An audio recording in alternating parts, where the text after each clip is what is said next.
I'm going to use a mental thought experiment to demonstrate that Jesus could not have been a Christian. Jesus was not a divider.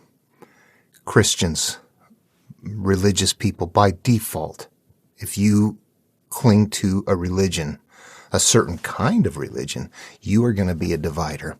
But that's what I want to talk about. What is religion? That is actually a sloppy term.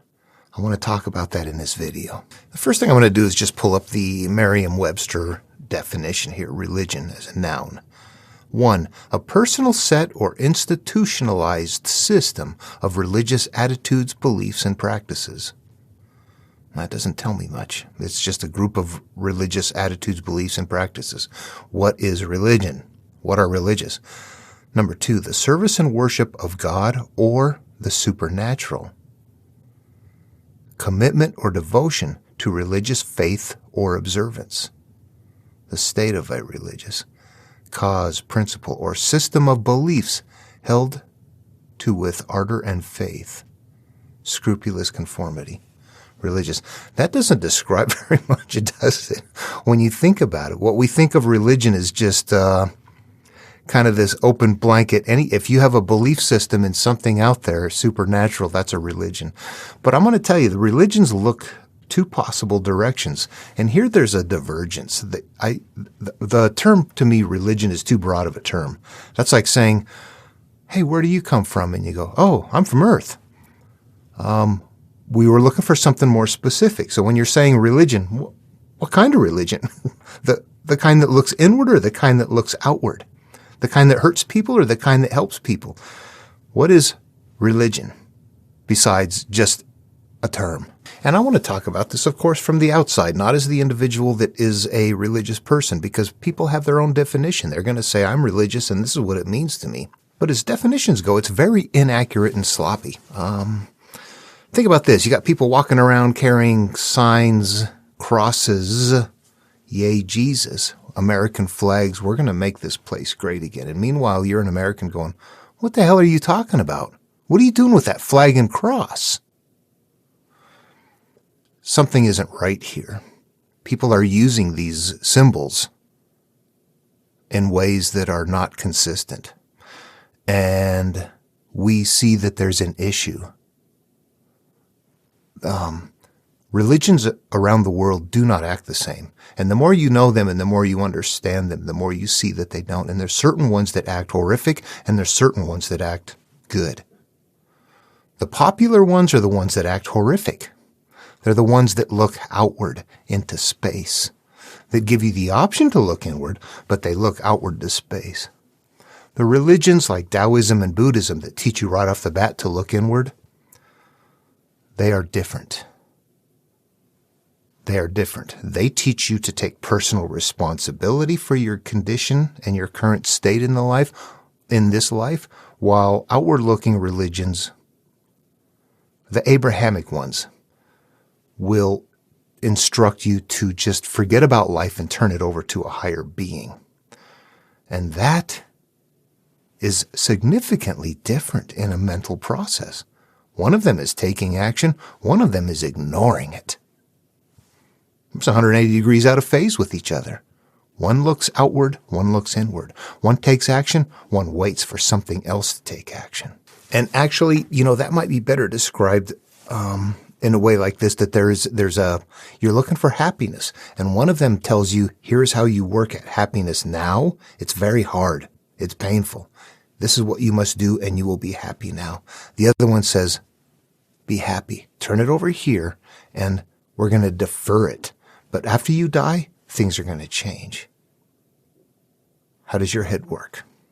One has the potential for the practitioner to breed humility, while the other one has the potential to breed incredible arrogance. People who know incredibly small amounts of information, that are aware of very little, that will simply stand there and say, I know everything there is, and all of that stuff is evil because I've learned it from within my teaching. They don't even figure it out on their own. They're not thinkers. And I have to be careful when I say things like that. They actually are thinkers. The problem is this: they are thinking and free thinking and flowing all over the place, and they're happy and thinking, I don't know what you're talking about. I'm thinking all over. But what they don't realize is that they are thinking within the confines of a belief system they were conditioned with. They haven't grown outside of it and are going, oh, I could have come from somewhere else and become something different. I realize that. They haven't grown above that. So I have to be clear. Everybody thinks, and everybody's going to listen to you say when they don't think and go, what are you talking about? Or it's an offensive thing to say, and I should not say that. What I need to say is that everybody thinks, but do you think within a framework, or do you think openly? Hint to the advanced class, this is on the test. Theists and atheists exist on opposite sides of the teeter-totter, and both of them have closed minds. An open mind means I'm open to whatever is there. I'm open to find what is there. Then you'll find what's there. If you go in with a belief system in place and say, I'm going to go find this, you will find that. You're finding your truth, not the universal truth. Which one do you want? The one that makes you feel good, or the one that shows you what's real? What do I want to get to? I'm going to say Taoism basically teaches that we emerge from the cosmos, we live our life, and we go back to the cosmos. I think that is probably the most reasonable way to look at life from a starting position. Beyond that, you begin adding things to it. But what you're adding to it beyond that is supernatural. Their beliefs, their claims, there's something that's non-demonstrable. Meanwhile, Taoism, which looks inward, explains why we have feelings and sensations, why we work together, why we have, what we would call kind of spiritual or psychic or some kind of experiences. We all live in a collective cosmos. We're emergent from that. We're a part of this. We're a part of each other. However, you have to look at it that way. You have to understand that. You have to realize that. If you have been conditioned through your life to have this fear of death that is so significant that you're going to grasp onto something that is unreasonable and you're going to hate other people, all right. I said earlier, Jesus was not a divider. He said that, I am not a divider.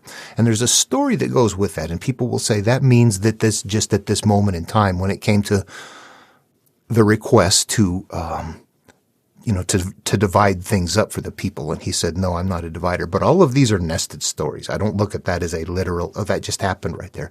It's insignificant. He's teaching a lesson. I am not a divider. I do not divide. I do not build walls. There's a core reality that humans, most of them, are not prepared yet, ready, somehow evolved enough to see. We're all the same. Skin color, language, where we come from on this planet over the time, we have diverged and evolved in different ways. Look at, there's evolution right there. We came from a single source. Look at the differences. And you know what? I need to talk about something that is very dear to me, because there is a divisive mentality. Us against them, me against you. These are my ideas, those are your ideas. And if you don't agree with me, then you must agree with them. And we have to stop doing that, because not everybody is the same. A conservative would call me a liberal with liberal ideology and a baby killer. And I don't like abortion. But I also don't like that we're not managing our source, that we're not managing humanity, that we have natural urges and tendencies. We want to procreate, we're going to, and that's what helps a species grow, and most are not going to make it. And we're still doing that.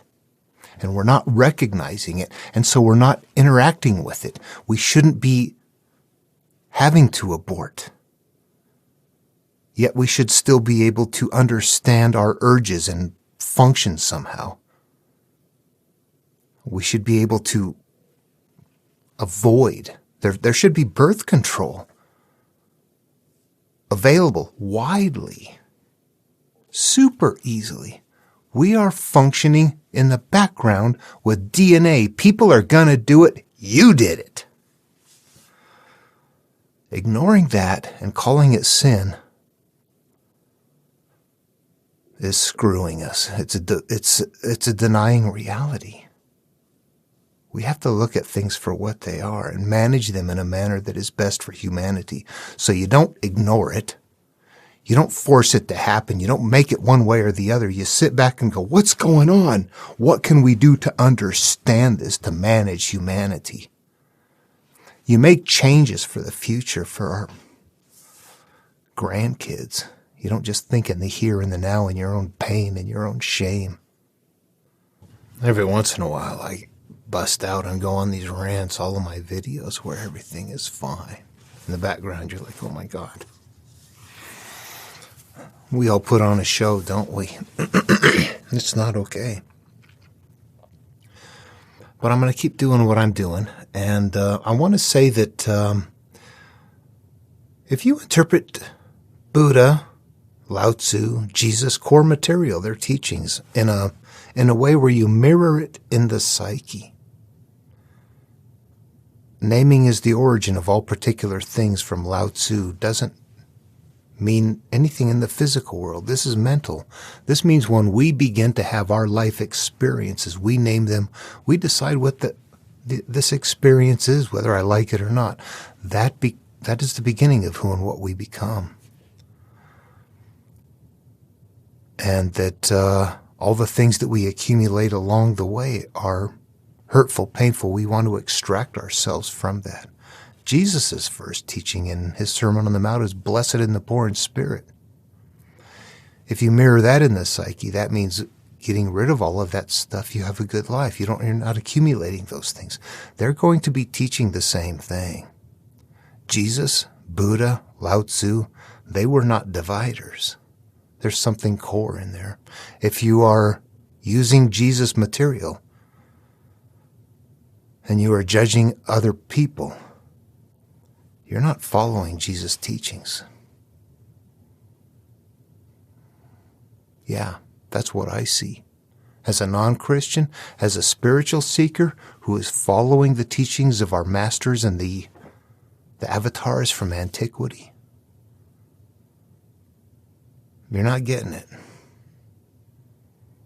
Jesus was not a divider. If you are, you're not figuring it out.